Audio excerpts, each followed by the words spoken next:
এরকম ঘড়ির অঙ্ক দেয়, তোমরা শুধু স্রেফ এইটাই করবে। এখানে একটা সূত্র দেবে, সূত্রটা হলো 60 into H plus minus 11 into M by 2।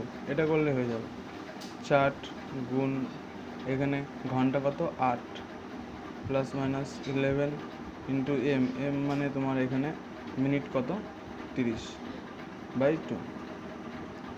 এটা গুণ করলে হয় 480 বিয়োগ 3 গরম 33 মানে 330 বাই 2 বিয়োগ করলে হচ্ছে 0, 5, 4 থেকে 3 গেলে 1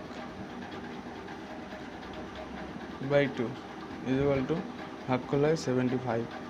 তাহলে উত্তর হলো তোমার এইটা। বোঝা গেল?